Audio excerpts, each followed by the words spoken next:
Tom. Okay, all right, ready? Okay, let's go. Hi, good evening, everyone. Good evening, good evening, good evening. Welcome to the Sausalito Yacht Club. This is the continuation of our Wednesday night speaker series. We do this 11 months out of the year. We take the month of December off, obviously for the holidays. Next month we will be a speaker, young lady who with her crew will be rowing across the Atlantic in a race. And you may have read this, but the record combined men's, women's, teams, etc. solo row across the Pacific from California to Hawaii was just accomplished by a young lady, and I believe that she broke the record by something like 35 or 40 days. It's not just a day or two. It was a remarkable achievement, and I watched her a little bit online with her feeds, etc. So that'll be coming up.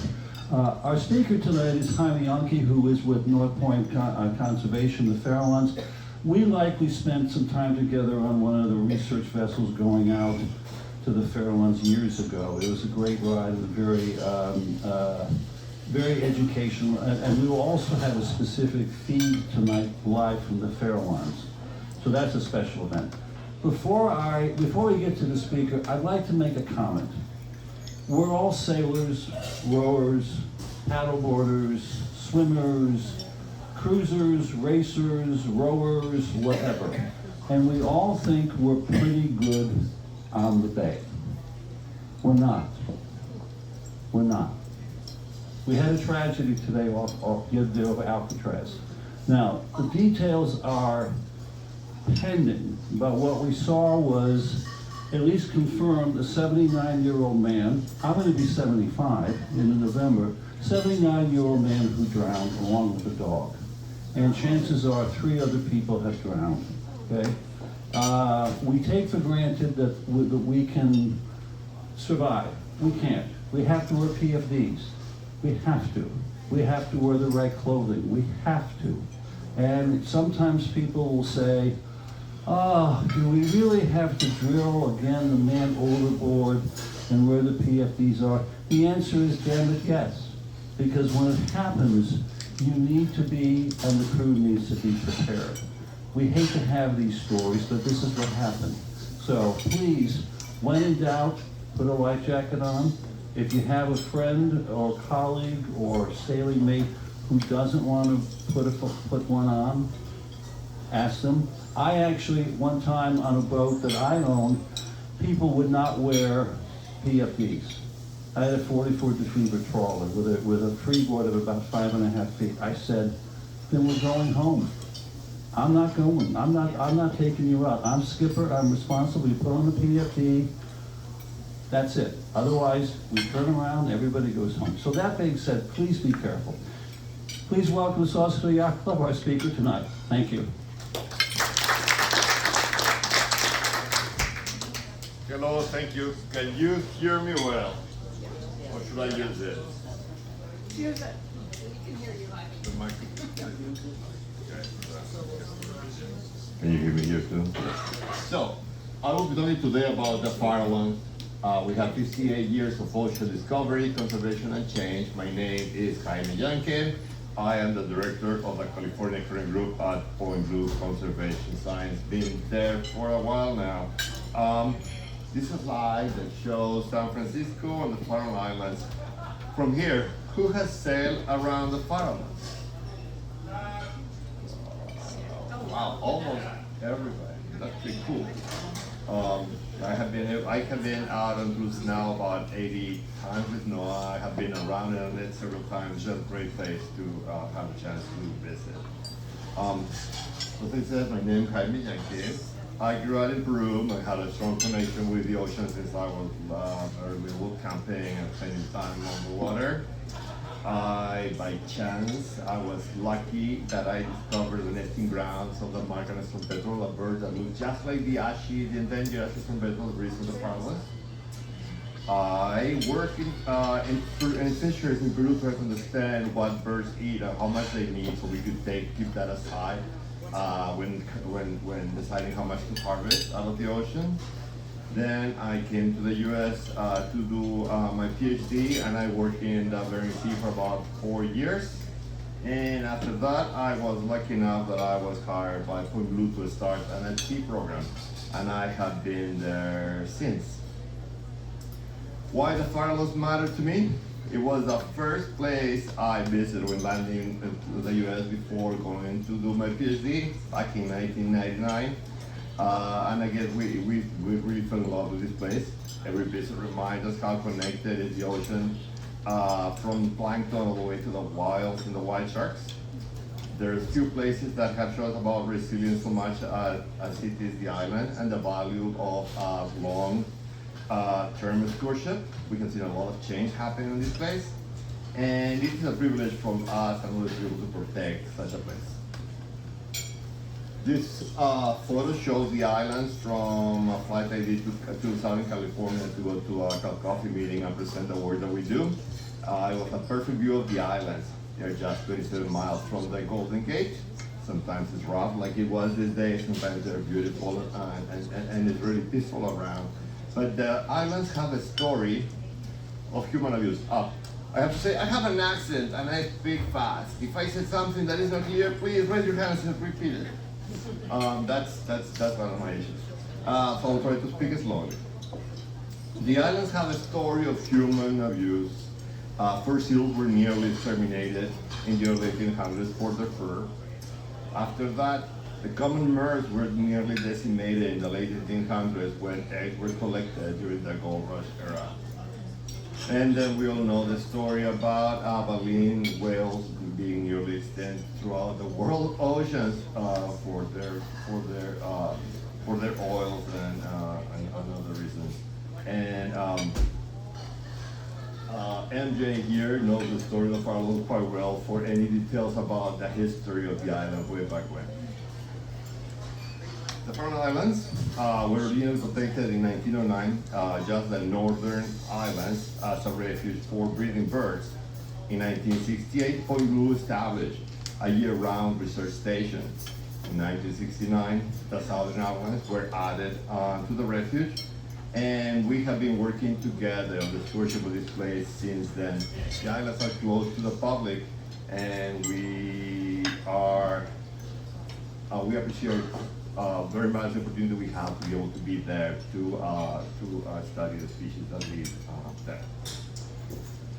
The islands are remote and challenging. They're so close to the city, but once you're there, you feel they're in a completely different place. It's like it feels different, really different. To access the island, you have to be you come on a boat, then you have to move into the safe boat, then you have to crane up on top of the island and help to go against done again. We have a whole protocol right now to prevent contamination and to make sure that wildlife is safe. Life on the islands, we use a lot of historical buildings. The lighthouse, keeper house was built in the 1880s. The rail car system that we used to transport our food from the landing to the house was put together in 1896. The lighthouse comes from 1855. What is left, there's some part of it still left in the island. The carpenter shop was built in 1913, and the powerhouse was built in 1944. So all these buildings are pretty old. We help maintain them, we help keep them up. We make sure that the instruments and the equipment, the motors, all of them operate for the work that they need to, that we need to do. But as I said, the infrastructure on the island is old, 100 to 150 years old, and that generates quite a bit of challenges for us and our work on the island. And we, again, good news for us, we have been able to secure this year about $1 million from Congresswoman Nancy Pelosi to help start investing and fixing some of the structures. We have project out there to start fixing the most important parts of the crane, so we keep access open to the island for the scientists, changing and upgrading our power system so it continues to work efficiently for us. And most important than all is water. Water on the island is collected during the rainy season into a cistern, and then we have a very complicated filtering system that Pete, who will be joining us later, will be able to explain to you about. And it goes from being water that may have poop in it to water that you can truly drink safely from the tap. And the cistern there is pretty old. The roof of the cistern is collapsing, so we have to change that for a whole new storage set of containers, and this investment from Pelosi will help us get that started. The islands are globally important. Why? Because we have the largest seabird colony in the contiguous United States. It is home to over 400,000 breeding seabirds. It is critical habitat to 5 species of seals and sea lions. It is feeding ground for whales and white sharks.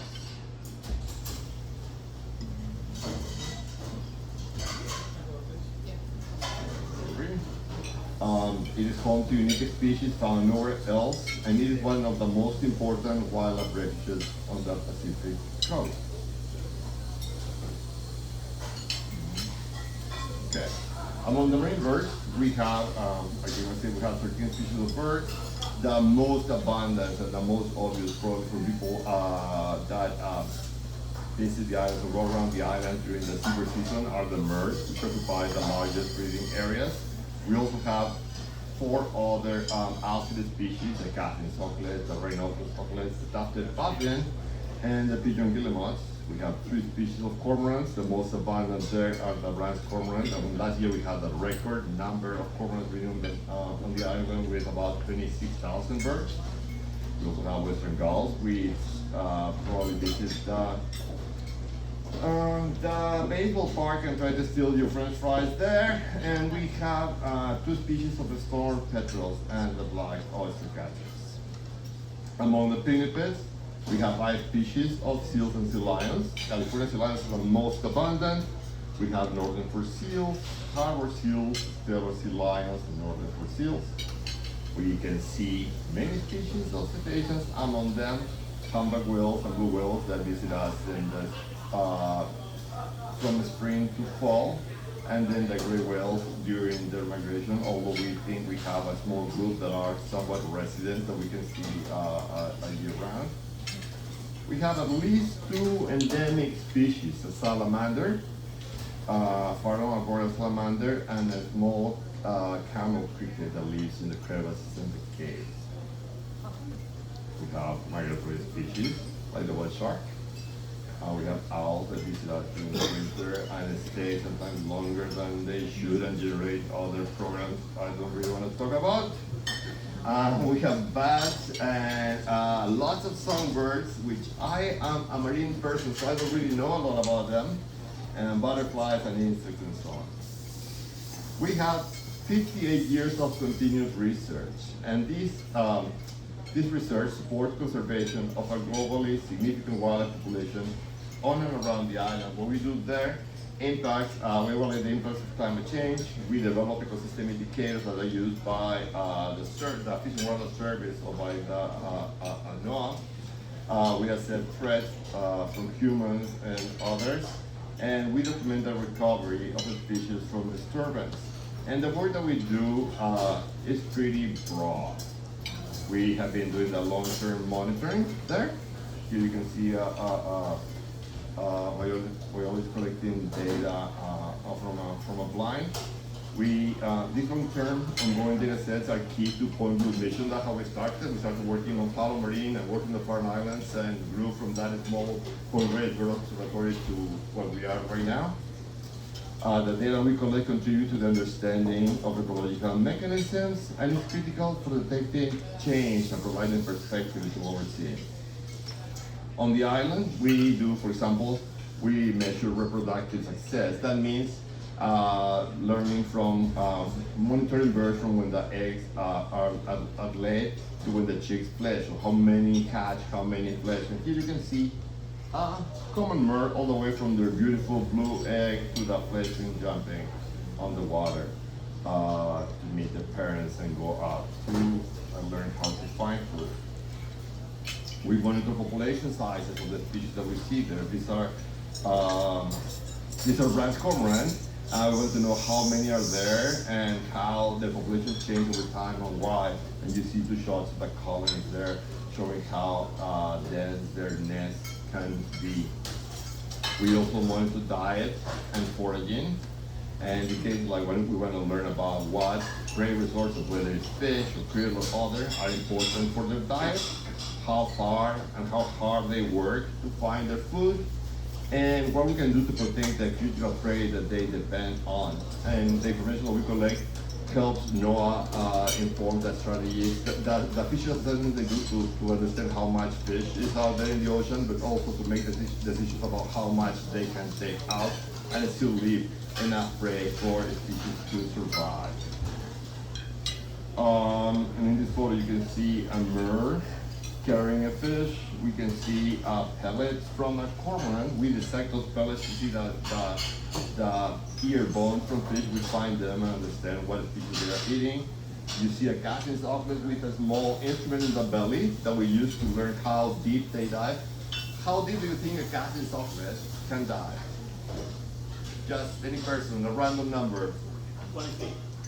20 feet, a little more than that. About 38 meters their maximum. But most of the dives are about 5 to 10, so it will be 15 to 30 feet.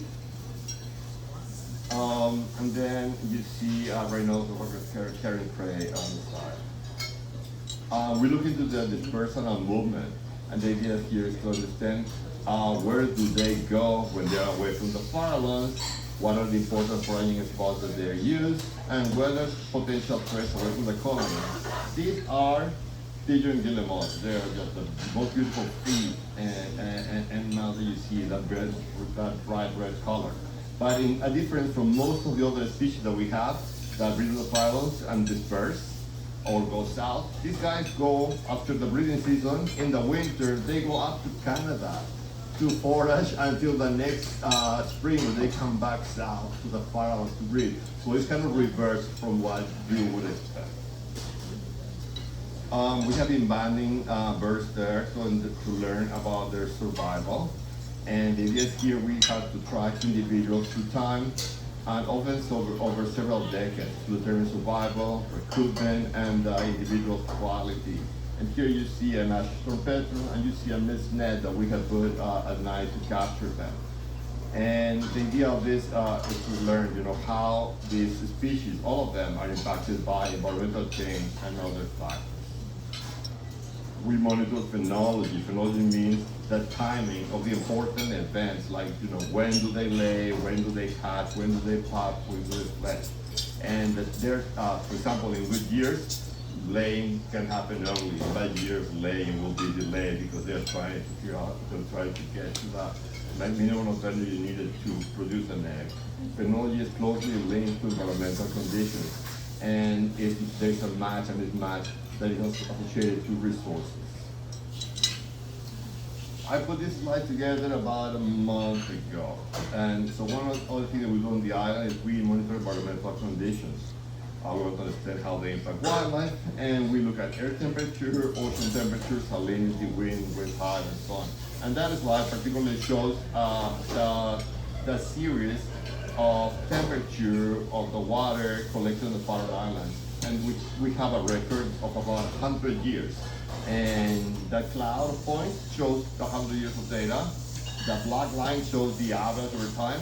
But this year, you see the blue line at the top, we have had the warmest temperatures ever, and those red dots are records in the 100 years of how warm the ocean is right now.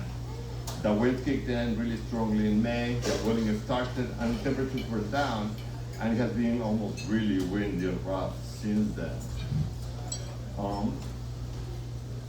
The work that we do is, I guess we call it science that has changed California in very different ways.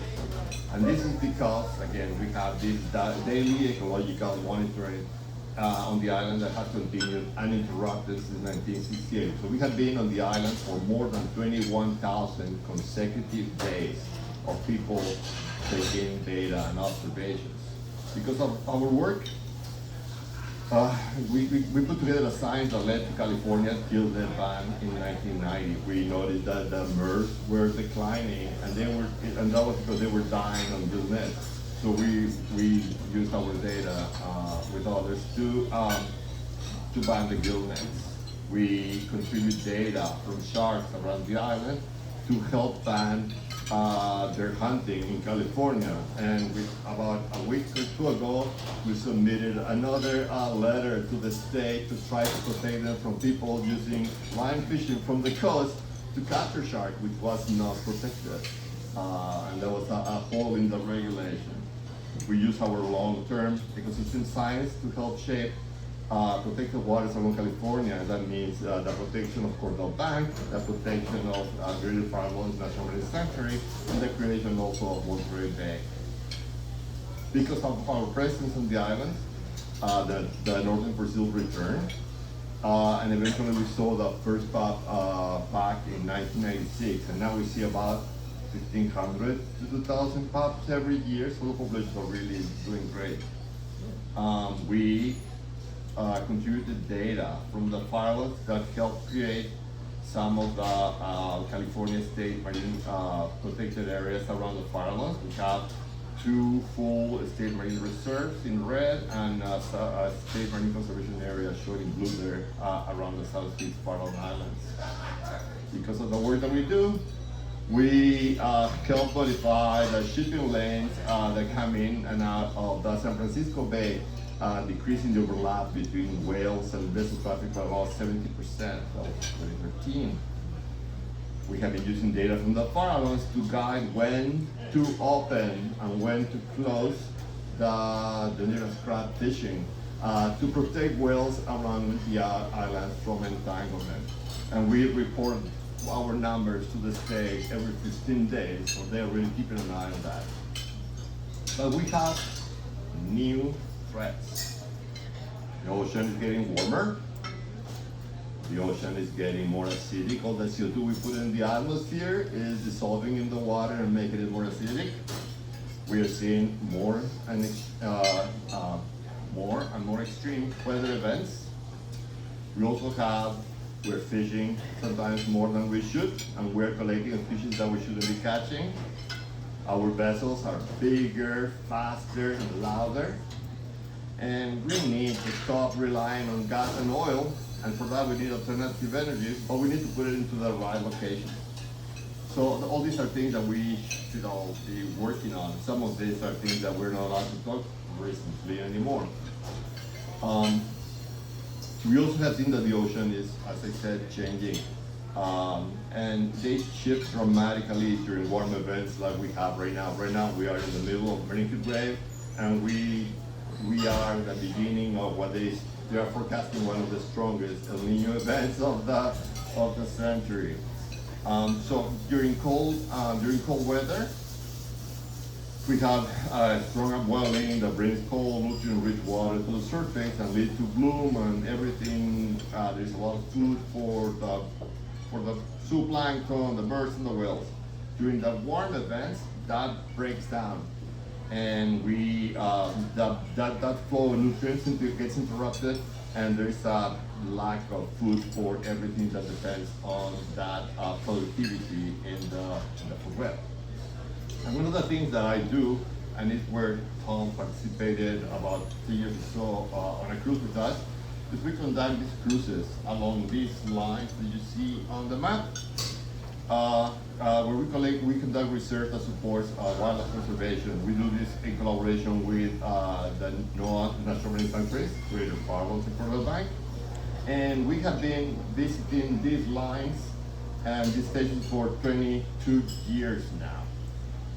In each one of these places, we collect data all the way from the temperature on the water, physical oceanography, temperature salinity, chemical oceanography, the nutrients, and the ocean acidification, And we monitor the phytoplankton, the zooplankton, and the birds, whales, and if we're lucky, we see a turtle, which again, they are out there and they're really hard to see. And we use that data to understand our environment. And things that we have seen over the years are, for example, in warm years, we tend to see more gelatinous species than krill. That figure on the right, the figure on that side, shows in blue krill, high numbers in cold years, and then in red you see abundance of gelatinous species, which are more abundant in the warm years. And when a cold year looks like this, lots of krill on sample.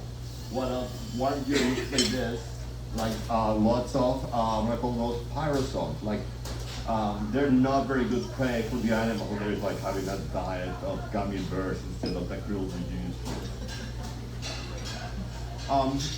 We have seen that during the warm years, the sizes of the krill that we see are declining. For example, in red, what is it there? In blue, you see two bumps, a bump in the smaller sizes and a bump in the 1920.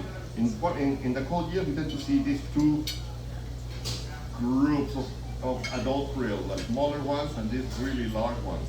In the warm years, those large ones decline and completely disappear sometimes.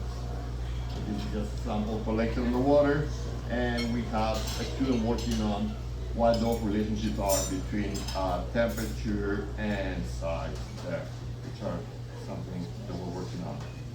Another big impact here is with ocean acidification is that critter there is called a sea butterfly. Sea butterflies have a shell that looks like a little snail made of aragonite. And because of ocean acidification, the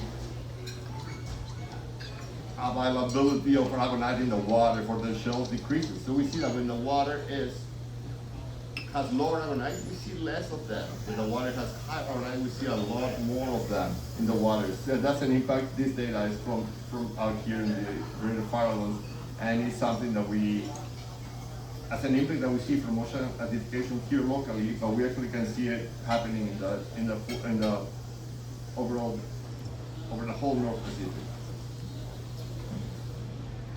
Here we're back into the birds.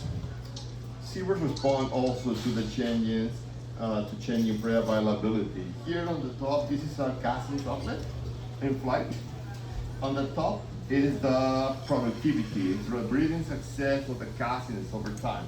And there's several things that we could mention there. If you see at the beginning of the series that starts in 1970, there was very little variability. Like everybody was producing, that's about 70% were producing chicks. Then you get into the 80s, and we see the 82 El Nino, that first drop down, and we see that the variability starts increasing.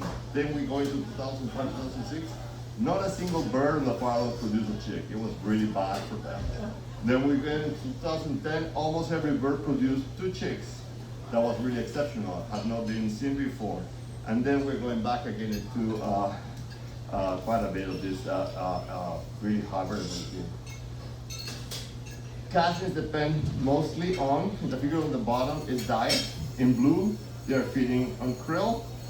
And in red, it's like when the krill is not abundant, they eat all their stuff. Among that, it's mice. It's just something that is not as good as krill, in that, again, they were not able to even, let's say, produce a chick in those years. They survive, but they cannot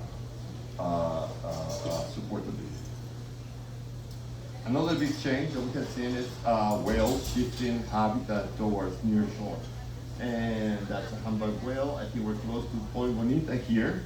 And the point here on the slides and the figures is, if you go to the top corner, you see that the biggest bars are happening in the blue area. That's about 35 kilometers from the coast where the shelf break is located, when you have a 200-meter isobat and krill is abundant.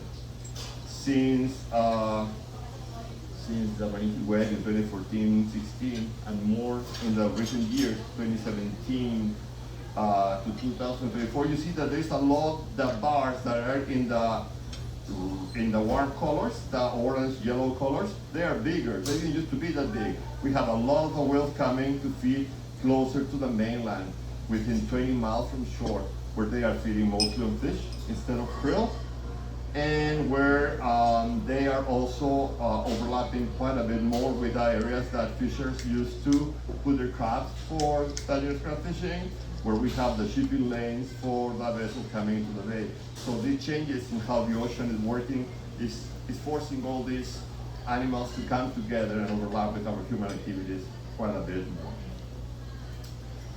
So back to the islands and the work that we do in the ocean actually too. So why does stewardship matter? It helps us generate a foundational data set for Central California current that doesn't exist anywhere else. It helps us support real-time ecosystem management, informed whale protection, fisheries, and marine protected areas. It is critical for detecting climate-driven change, and it provides this year-round data that isn't available anywhere else. That photo is from earlier this year. You see, most of the MERS have these beautiful white bellies. That guy was oil. We had 13 oil bursts, and we were trying to figure out where they were coming from.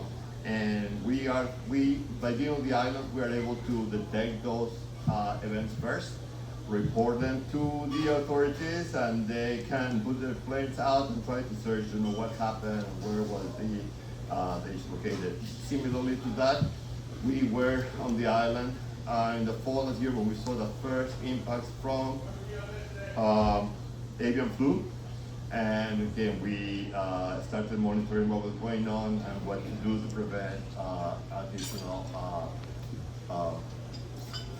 prevent it from spreading further to the silver colonies, and for us impacting and spreading into the significant colonies. None of that happened. What the next era of ocean stewardship can be, we see this climate volatility. There's marine heat waves that are increasing. There is a need for real-time ecosystem data. We need to integrate the data collected on the island with ships, satellites, DNA. Long-term data sets are becoming more valuable over time and more rare because we don't want to invest in science, and that is a real danger. And conservation increasingly depends on this predictive science. Sustaining long-term observation is hard. Maintaining the island, the field station we have on the island, is operationally really complex and expensive. The infrastructure, the logistics, the vessels, the staffing require stable support. There's federal funding volatility, increasingly threatens our long-term monitoring program. And preserving this continuity is essential because once we miss a year, we miss the collected data, there's no way to go back. Investing in ocean stewardship, the federal and the state agencies recognize the value of the work that we do. However, all of them are under extreme pressures and also have these limited resources that we're all working for. There is, as I mentioned, the $1 million we're getting from Congresswoman Nancy Pelosi, and we're working with the staff from Adilla to do an additional request similar to that will help us complete the project that we have in the Farallones. We're trying to modernize, as I mentioned, the infrastructure on the island, and maintaining this continuity requires, again, durable operational and philanthropic partnerships. Access to the island, as I mentioned before, is highly restricted and carefully managed. Scientists and guests can join a Farallone patrol that we're here too. You're going to tell about that. Help deliver food, fuel, and supplies, and you get the opportunity to have that special moment on the island that is otherwise not available to most. The stewards can visit the islands, and we also host an annual dinner for them. And you get a first-hand experience from this connection with the ocean. And here, when Keith will be joining me in a little bit, we have this thing called the Farallone patrol, and it's very important for us because we need to deliver food, fuel, supplies, and personnel to the island about every other week. And the patrol is this dedicated network of volunteers, keepers, and crew that provide the vital logistics that we need to keep the Farallone Island Station going. Without them, we wouldn't be able to afford all those additional costs and keep it going. They transport Point Blue researchers and, as I said, to the Farallones.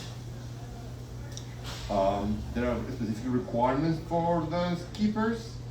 They need to be experienced coastal mariners with ocean-tested vessels. And if they want to participate, please, let us know. The reward of being part of the patrol is that you earn this access to this highly restricted and ecosystem that otherwise is very hard to visit. And here I would like to welcome Keith, who is our Farallone Patrol Commodore, and has, more information specific to that.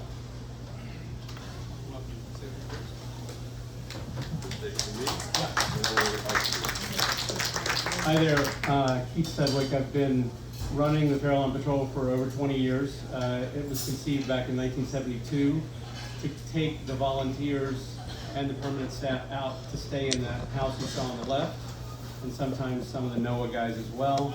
So typically we go out and have 2 to 4 members that are going out. We take their gear, the food they need for the 2 weeks. Sometimes in the winter it might only be every 4 weeks. The reason why I do it is for 3 things. I get to make sure my boat's ready to go offshore. It kind of incentivizes me to make sure that it's ready to go at a time to make the trip. The second one is I get to talk to the volunteers. You know, it's a 4 or 5 hour run out there. I get to find out what they're working on.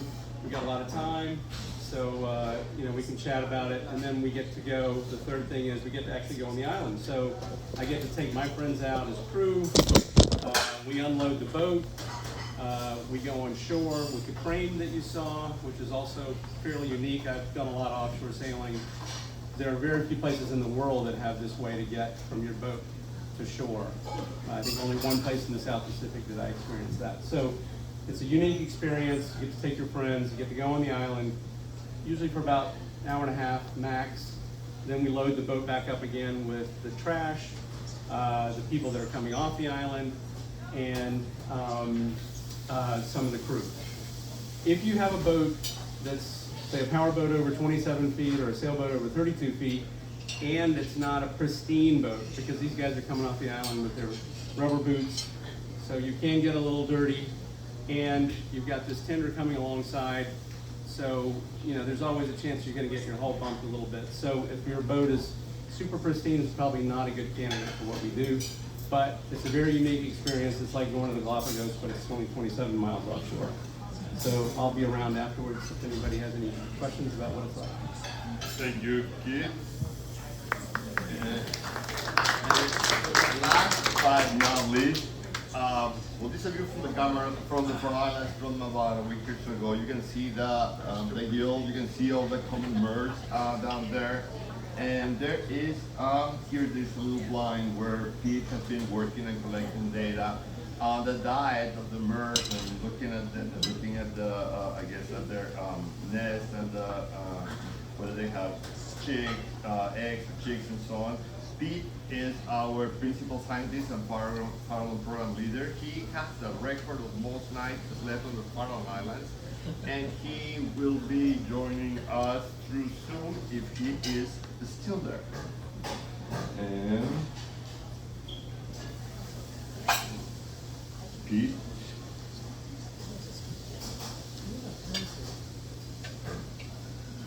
You are on. And how do I do this? Can you hear us? Can you hear me? There you are. Hey, Jaime. Hello, everyone. Everybody Can you hear me? around? Yes, yes, we hear you. And everybody's seeing you on the screen right now. Well, hi everyone. Nice to join you from the island live today. Sorry I couldn't be there with you in person, but I have work to do out here, and I'm overseeing the crew that's doing a lot of the data collection that Jaime just talked about. Unfortunately, I couldn't hear that talk. I could only see the slides, but I'll try not to repeat too many things. Mostly here to answer questions if you have any about the Farallones, and I think I'd start out a little bit, just give you a quick tour here. I'll move my computer and just show you around a little bit if that's cool. It's a very windy day out here, so I have everything strapped down so what I'm in. But show you a little bit more of the island here.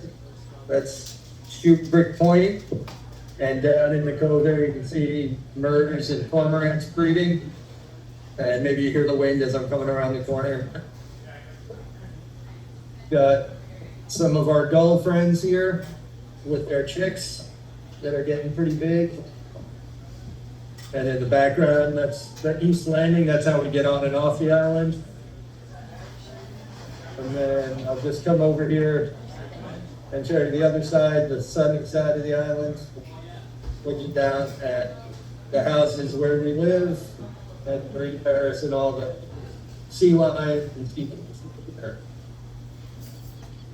Beautiful day out here, as you can see, a little bit windy, but nice and secure. Wildlife is very active. Just while Jaime was talking, I had 2 humpbacks breaching just down here in the bay, and on that side there are 2 gray whales feeding. We're kind of at peak seabird season right now, so the almost 500,000 seabirds now that we have breeding on the island are in peak chick rearing. So they're busy going out and collecting food and bringing it back to feed those chicks and get them ready to fledge. And we're spending a lot of time doing dive watches. So we're sitting in the blind and watching the birds bring back fish to feed their chicks, and then trying to identify those prey items so that we can learn both about the birds and also about the fishery themselves. Yeah, that's pretty much what I have. Jaime talked about the science, and I'm here to answer your questions and show you around a little bit if you have anything you want to see. So yeah, we're gonna be passing the microphone, and so you can hear the question and you can answer it. You hear? Excellent. Okay. Any questions, folks? Questions?